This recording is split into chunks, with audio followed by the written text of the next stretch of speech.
เห็น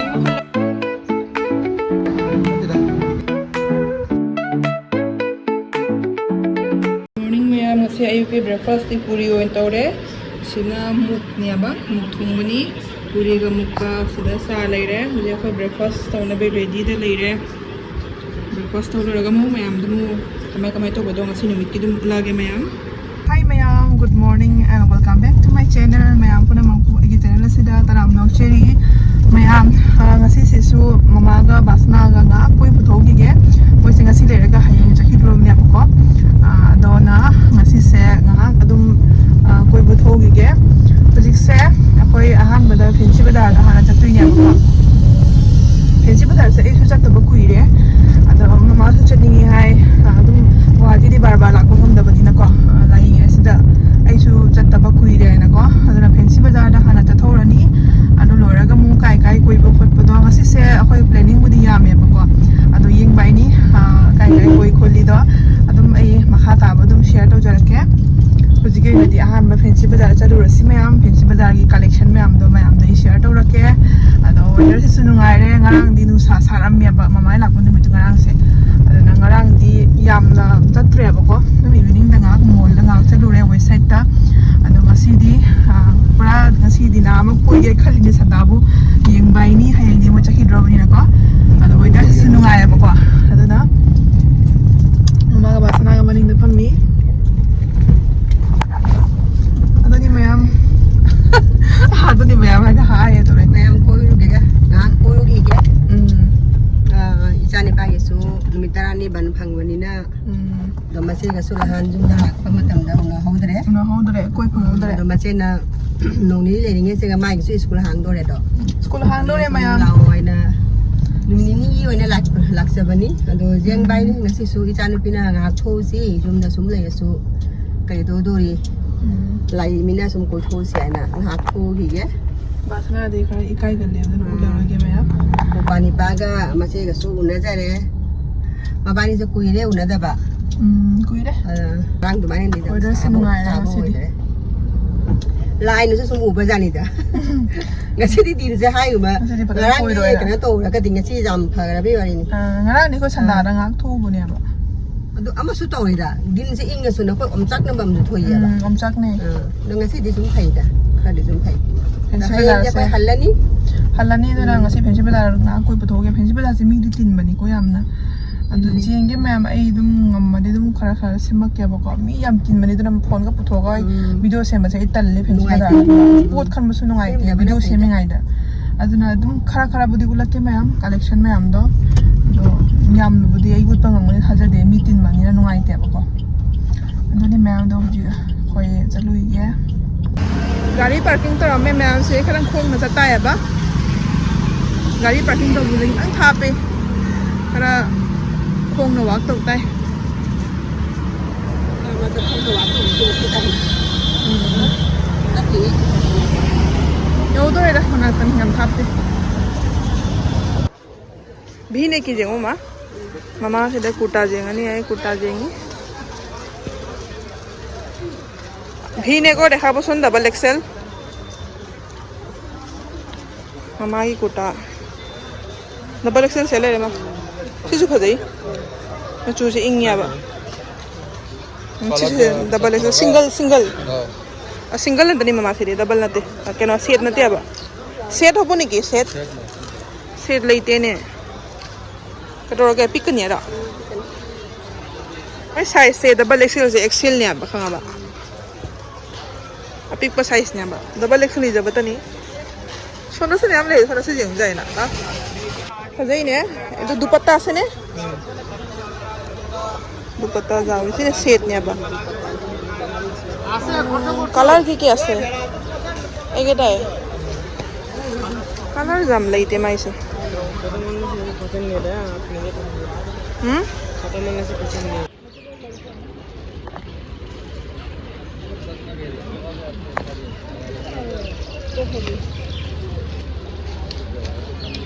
ये साइज ये दुपट्टा तो नहीं यार ना दुपट्टा नहीं ये ये तो ভাল লাগিছে কালারটো ঠিক আছে double XL 시즈 파제이네 나 오늘 박사네.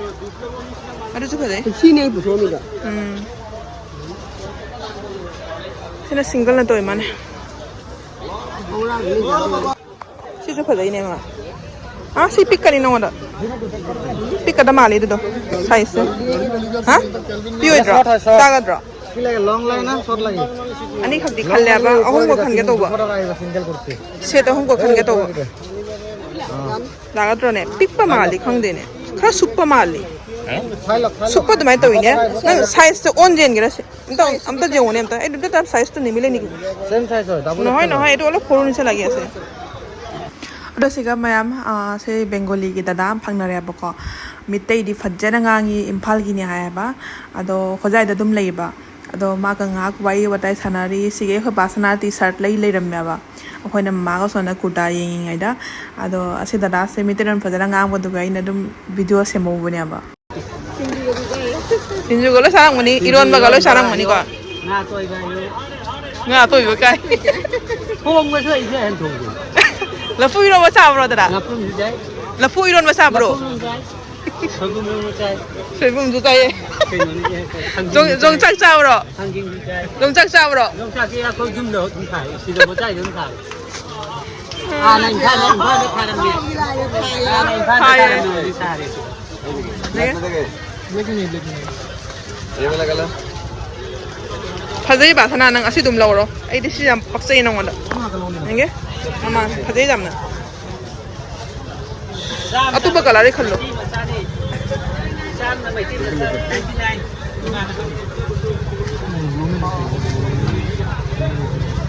Aduh pasai dia macam tu. Siapa pasai? Siapa lah orang? Siapa pasai? Kumai ni ini. Jadi aku sebab kau setelah ya ba, mama aku ngup jengan ni ay. Jengan ni? Jam ni di sini mulai. Try tu jeng. Nupi nanti ni saya lagi sih. Bekau sana menupi ki pona tadi dah. Nupa ki sujo le apa? Aduh nupi na hi le apa? Nupi ki pona jam itu, aduh nupi na pik thali.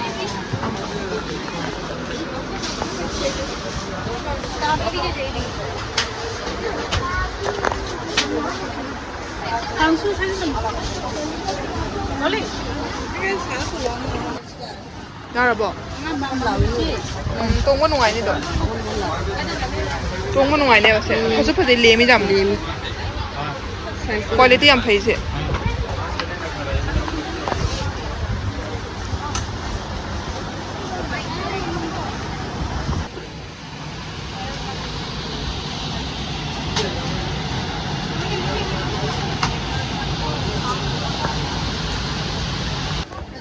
Siapa sih? Sini wang berhil ya, Pak.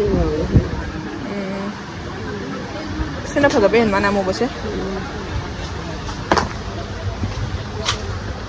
Size tu jabra. Jabra. Ni. Tunggu nunggu apa jong? Comfortable apa? Comfortable apa tu? Ini dah tadi.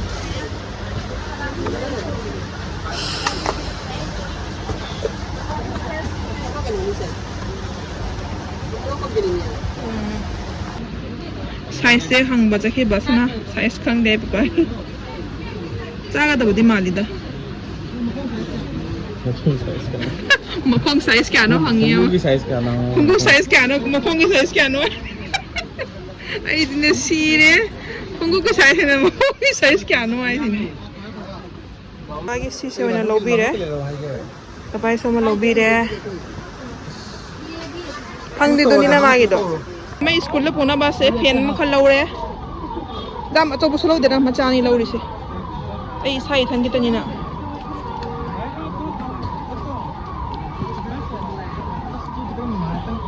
केने गंपा में दिया sir सोया से ने केने गंपा लौरी से ची charge ओई दिखांग दे बाबू charge ओई दिखांग दे कमाई लौनी से itu indicator dia naik itu kalau naik oh itu kene gompam itu ini gompam 1-2 घंटा dia man laure mini portable fan se school la yam thu dai ba ma dam acho buslo de da macha ni lauri se loge cha doi ni gai da phama cha ja ni ko je ko chak cha ba dai sala ni na chak cha ni ma na si se ma mam cha se ꯄꯤꯈ꯭ꯔꯣ ꯃꯌꯥꯝ ꯀꯩꯅꯣ ꯂꯣꯏꯁꯤꯜꯂꯣꯏ ꯃꯌꯥꯝ ꯑꯩꯈꯣꯏ ꯍꯧꯖꯤꯛ ꯐꯦꯟꯁꯤ ꯕꯖꯥꯔꯗꯒꯤ ꯊꯣꯛꯂꯛꯑꯦꯕ ꯐꯖꯅ shopping ꯇꯧꯊꯔꯦ ꯑꯩꯈꯣꯏ ꯄꯨꯝꯅꯃꯛꯀꯤ ꯑꯗꯣ ꯀꯩꯅꯣ ꯑꯗꯨꯗꯤ ꯑꯩ ꯍꯧꯖꯤꯛꯄꯨꯗꯤ ꯎꯠꯇ꯭ꯔꯦꯕꯀꯣ ꯍꯥꯏꯕꯗꯤ ꯃꯤ ꯌꯥꯝꯅ ꯆꯤꯟꯕꯅꯤꯅ ꯚꯤꯗꯤꯑꯣ ꯁꯦꯝꯕ ꯈꯣꯠꯄꯗꯣ ꯅꯨꯡꯉꯥꯏꯇꯦꯕ ꯑꯩ ꯍꯣꯔꯦꯟ ꯌꯨꯝ ꯌꯧꯔꯒ ꯎꯠꯂꯛꯀꯦ ꯑꯗꯣ ꯍꯧꯖꯤꯛꯁꯦ ꯑꯩꯈꯣꯏ ꯗꯥꯟꯁ ꯇꯧꯕ ꯆꯠꯂꯤꯅꯤ ꯗꯥꯟꯁ ꯇꯧꯕ ꯂꯣꯏꯔꯒ ꯌꯦꯡꯕ ꯍꯥꯏꯅꯤ ꯀꯥꯏꯗ ꯀꯣꯏꯕ ꯍꯥꯏꯅ ꯍꯣꯔꯦꯟ ꯃꯨꯛ ꯅꯨꯡꯊꯤꯟꯗ ꯊꯣꯛꯂꯛꯑꯔꯣꯏꯕꯀꯣ ꯋꯥꯏꯑꯦꯕ ꯑꯗꯨꯅ ꯍꯧꯖꯤꯛ ꯑꯗꯨꯝ ꯆꯥꯛ ꯆꯥ ꯂꯣꯏꯔꯒ ꯉꯥꯏꯍꯥꯛ ꯑꯗꯨꯝ ꯌꯦꯡꯕ ꯍꯥꯏꯅꯤ ꯀꯥꯏꯗ ꯀꯣꯏꯕ ꯍꯥꯏꯕꯗꯣ ꯑꯗꯨ ꯂꯣꯏꯔꯒ ꯑꯗꯨꯝ ꯗꯥꯏꯔꯦꯛ ꯌꯨꯝ ꯍꯟꯈ꯭ꯔꯕꯅꯤ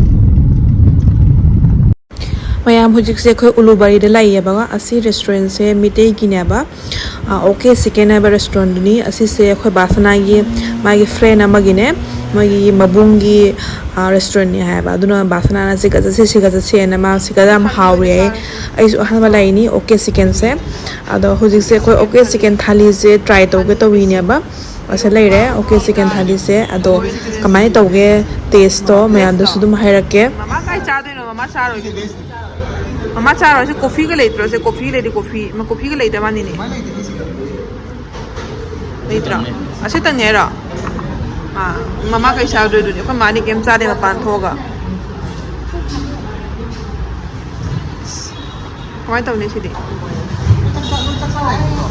ꯍꯣꯏ ꯑꯁꯤꯁꯦ ꯑꯣꯔꯗꯔ ꯇꯧꯔꯦ ꯂꯤꯚꯔ ꯒꯤꯖꯔꯠ ꯃꯤꯛꯁ ꯐ꯭ꯔꯥꯏ ꯁꯤꯁꯦ ꯑꯍꯥꯟꯕ ꯆꯥꯗꯣꯏꯅꯤꯀꯣ ꯑꯗꯨꯒꯩꯗꯤ ꯆꯤꯀꯟ ꯊꯥꯂꯤꯁꯤꯒ ꯑꯩꯈꯣꯏ ꯑꯍꯨꯝꯒꯤ ꯑꯩꯈꯣꯏ ꯃꯥꯗꯤ ꯆꯥꯗꯦꯕ ꯃꯄꯥꯟ ꯆꯠꯂꯒ ꯃꯥ ꯆꯥꯕ ꯍꯩꯅꯗꯦ ꯁꯤꯗꯤ ꯀꯣꯐꯤꯒ ꯂꯩꯗꯤ ꯀꯣꯐꯤ ꯄꯤꯊꯛꯆꯕꯀꯣ ꯀꯩꯝ ꯂꯩꯇꯦ ꯁꯤꯁꯨ ꯀꯣꯜ ꯗ꯭ꯔꯤꯡꯛꯁꯨ ꯁꯤꯁꯤꯡꯁꯦ ꯂꯩꯇꯦ ꯑꯩ ꯑꯋꯥꯕꯤꯅꯤ ꯇꯧꯔꯤꯁꯦ ꯏꯁꯤꯡ ꯊꯛꯑꯒ ꯉꯥꯏꯔꯣ ꯏꯁꯤꯡ ꯊꯛꯅ ꯉꯥꯏꯔꯣꯅꯣ ꯑꯩꯈꯣꯏ ꯃꯄꯥꯟ ꯆꯠꯂꯒ ꯆꯥꯕ ꯌꯥꯗꯕꯁꯦ ꯑꯋꯥꯕꯤꯅꯤ ꯃꯌꯥꯝ ꯂꯤꯚꯔ ꯒꯤꯖꯔ ꯍꯥꯏ ꯑꯁꯤꯁꯦ ꯑꯍꯥꯟꯕ ꯆꯥꯗꯣꯏꯅꯦꯕꯀꯣ ꯑꯩꯈꯣꯏ ꯆꯤꯀꯟ ꯊꯥꯂꯤꯁꯦ ꯂꯩꯔꯦ ꯁꯤꯅ chicken sina Hawaii ni sina uti duwe sina iromba sini ma'am chicken delivery na chicken delivery जी आपको चार नंबर तो बोलोगे मैम बासना चखत खड़े हैं कितना का टेस्ट होगे जम दी चारों है ये लिवर हाउ बड़ी जाली हाउ रे रा ना खाना चार बो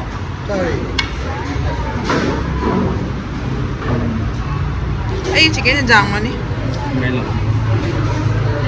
पर मैं आप सिर्फ फम्मी मैं केम चावा जाते माँ गायरों नंग फम मगर मैं आपसे समझी ने लफ्फू इरो मने बको लफ्फू ने दुगे दे बीन सुजावरी इरो मसे सच्ची हावरी नारी के फजर नम नम हापा को दुगे उती सुप फजर हावरी सी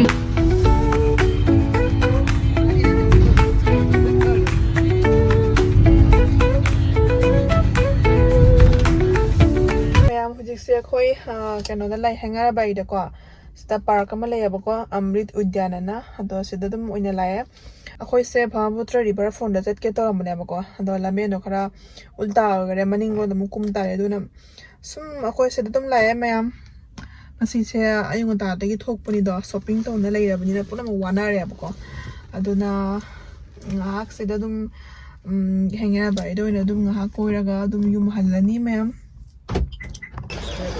30 each 30 को कोई टिकट के 30 लाला हजाई ने हजाबुदी ऐसो आ मलाई ने आ मलाई इनक नक लेरगा Lakpa ngamduna dum ngasi a मलाई ni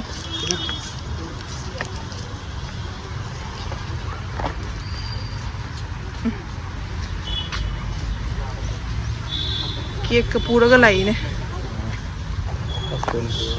बर्थडे रा कइनो सेलिब्रेट होदे माने स्टेचू में हम ले रे मखै नॉर्थ ईस्ट की ने फ्रीडम फाइटर पुरमक से ले रे को स्टेचू से सिना असम की नि मयाम से असम की नि को संबुधान फंगलो से दिमासा की लीडर ने बा दिमासा लीडर दगै सिना काय किनो अरुणाचल प्रदेश की ने मोजी रिबाई मणिपुर की मैम बी टिकेंद्रजीत सिंह सिना मेघालय की को सिना मिजोरम की को नॉर्थ ईस्ट की पुनः मसले रे जेल सीरी में चित्तागोंग जेल द सीरी बका माइसे Tribal leader of the Northeast tribal leader ni ko Rani Gaidin Liwai sina kanano sina Sikkim gi Helen Lensa sina Tripura gi ko Ratanmani Ring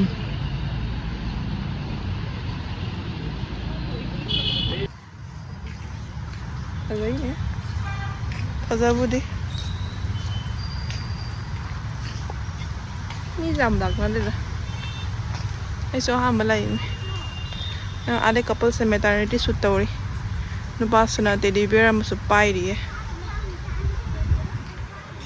Video da buri fajani aba mpham se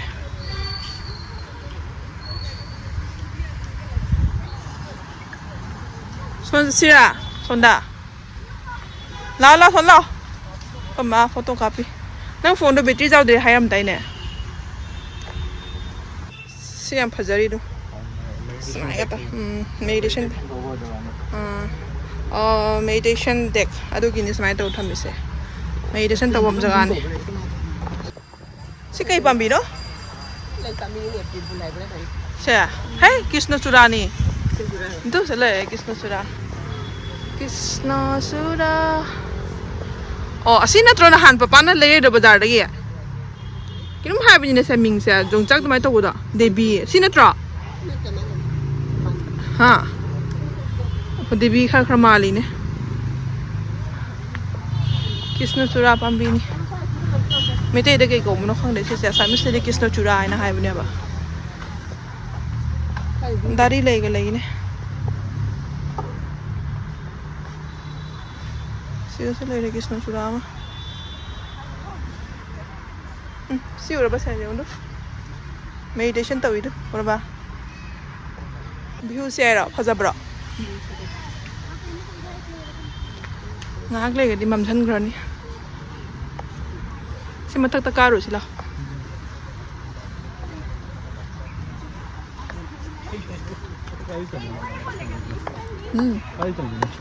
Ini ko don ni changai Dari le phajan tha re Si dari le na tra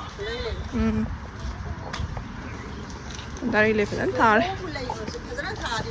Dei Se swimming pool malo re ko skate to wi ora stadium Ini kari stadium Swimming pool malo re mathak te jeng bada Ka dei ra se lao ka ro sila Masana phama uriya da ma wa re ai Asona nga sing sanari Ngang sing sanabam Karo mathak kara Kare mathak tagi view sem ta uthara ke ma'am smile lai re ko sige red color set sari set pin pi se asa ide photo shoot to le re ne mai se kai na pre wedding la post wedding la gan men ta de nupa di yaw de mathan ta ni kai hai ba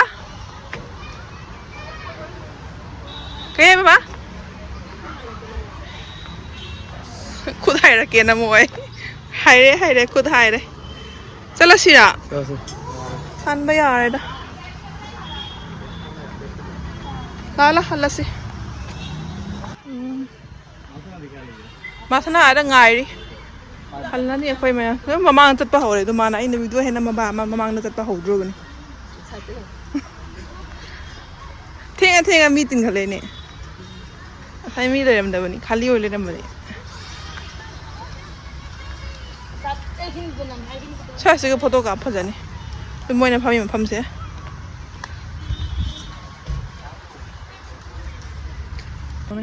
Monkey yang itu isu. Kalian mari terang mata kali tu juga kedai nama isu. Kontrol dia tu juga. Kalian mari sih throw dek ima mata kali ni jone. Second floor ni malah ini sih. Nah. Sing mana kana ya kalian nang sanari ni macam.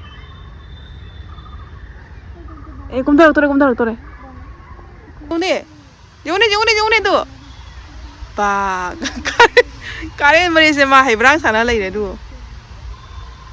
हमको मथक तो car सानारी माइसे ngasi khoina fancy bazar de kai kai le re bado ek shopping tore bado ai mam da loi ulage siga pona mas mai sajai thamba bane bako ado ngarang khoi website te su le re bako website te kidi basana gi te le re ado basana gi se website te gi sai na dum thon bi re ma gi birthday yam dre ba birthday yam dre bani na ai dum thon bi re ge si t-shirt siga si polo gi t-shirt ni si ani siga du gi si slide se siga ai thon bi re bani si senga website te gi le rak bani si color se ma yam pam jare ai ado si se le bi re du gi asina ms bag house na se fancy bazar sa lu bodo du gi le rak bani ko papa gi ni sina mama gi ni sina ai gi ni ko ma si white color gi se ai gi ni si se school cha padai na dum tong na ge le rak bani ba sina khoi man ho gi ni si sina ai husband gi ni loafers se si so ms bag house te gi le rak bani du gi si umbrella se in school la puna ge na ai gi do yaad re ba ko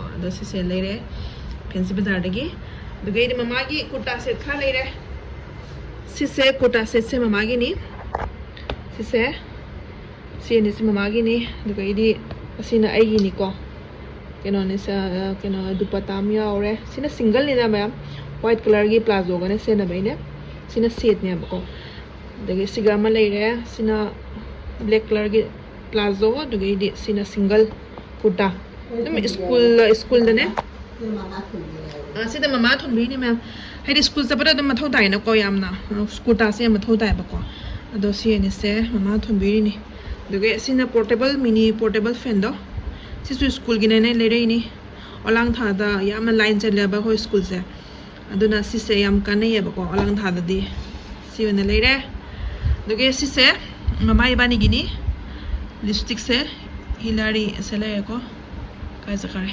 hilary roda gi se mama ibani gi ni asina si ani se so mama ibani gi ni du gi si se ki ring se ma'am ya phajai si se basana na le re ko ne ba ko kya no si bu basana yo ne si se yung clock ka yauri me manung se yam phajai si se si kamai na samai do ni ko yo ne manung gi clock se phajadra me am design ni phajai yam ne si kiring se si ani se le re du gai di sina mama gi ni ko t-shirt ahum se ngasi fancy de le rak pani kha basana gi ni mai t-shirt yam phajai ma on yam paksa gare natro ka ma mai t-shirt ahum yam paksa gare ma on se ahum se phajayam sidi papa gi ni papa ke ha ge thang rabo si clip ani si gi manung da ba mam khallo mama karam ba pa mi clutcher se asi ani se manung da pa mam khallo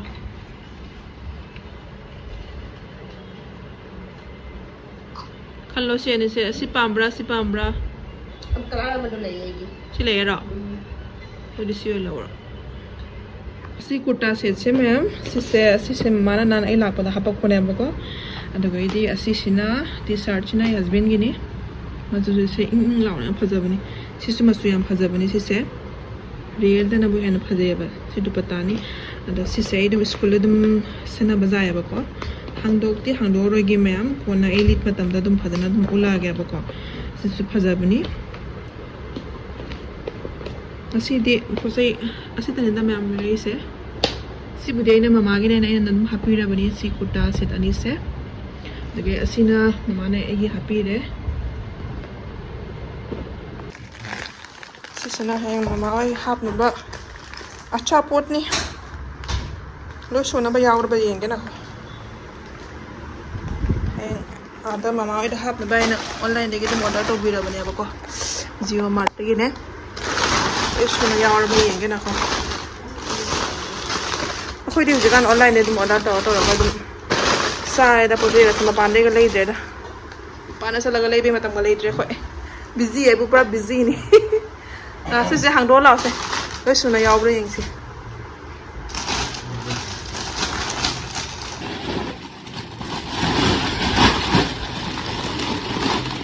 subra